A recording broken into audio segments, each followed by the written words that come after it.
सर्दियों का मौसम था। पहाड़ों पर बर्फ गिर रही थी और गांव के चारों ओर ठंडी हवाएं बह रही थीं।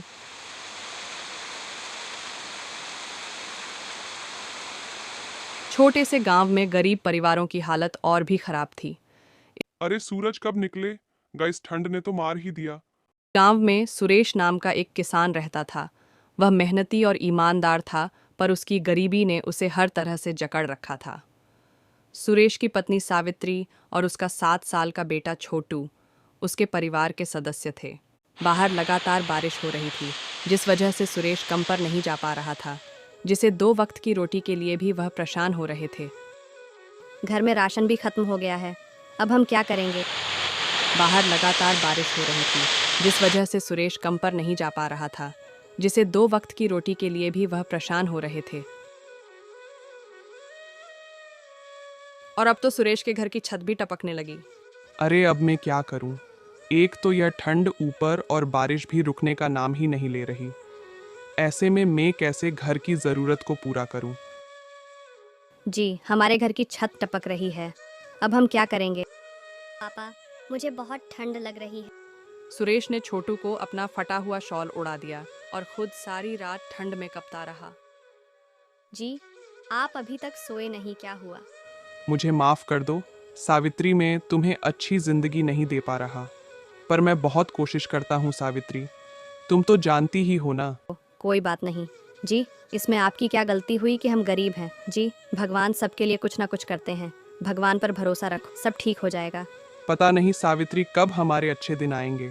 हमारे छोटू की भी अच्छी परवरिश नहीं हो पा रही।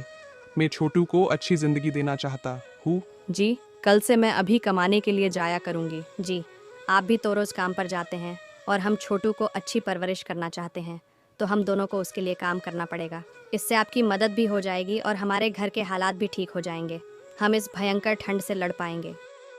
ठीक है सावित्री। सुरेश सावित्री के बाहर काम करने के लिए राजी हो जाता है। सावित्री और सुरेश एक दूसरे से बहुत प्यार करते और एक दूसरे को समझते थे। सावित्री ने सुरेश को अपने साथ ही शॉल में सुला लिया।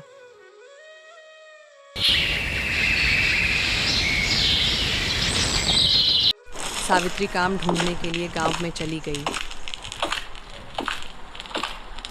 तभी उसे गांव के सरपंच ने देख लिया। अरे तुम सुरेश की पत्नी हो, तुम यहाँ कैसे? सावित्री, तभी सावित्री अपनी परेशानी सरपंच जी को बताते हुए काम मांगती है। सरपंच जी, क्या आप मुझे अपने घर काम पर रख सकते हैं? मुझे काम की बहुत ज़रूरत है। ठीक है सावित्री, तुम मेरे घर खाना बनाने का काम कर सकती हो। सावित्री को पहली बार में काम मिल गया। यह सुन सावित्री बहुत खुश हुई। सावित्री सरपंच के घर चली जाती हैं। कई दिनों तक सावित्री सरपंच के घर कम पर आती रही। सावित्री बहुत सुंदर थी। सरपंच की नीयत सावित्री के लिए खराब होने लगी।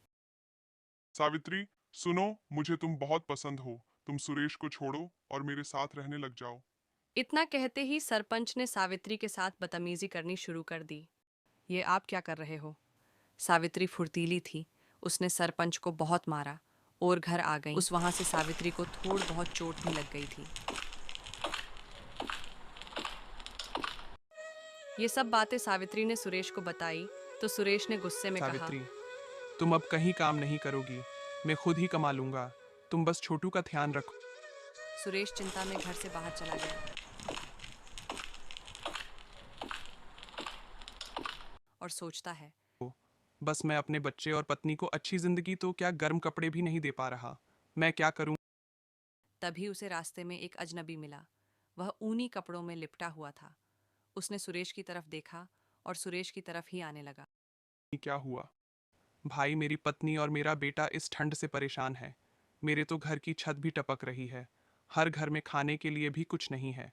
मेरे बच्चे के पास तो गर्म कपड़े भी नहीं, और उसका गरीब बाप उसे गर्म कपड़े भी नहीं दिला सकता। अजनबी ने 2 कंबल और पुराने गर्म कपड़े सुरेश को दिए। सुरेश की आंखें भर आईं। धन्यवाद भाई साहब, आप तो भगवान का रूप बनाकर मेरे पास आए हो। जब सुरेश घर पहुंचा तो उसने कंबल और गर्म कपड़े सावित्री को दिए। छोटू की खुशी का तो ठिकाना ही नहीं था।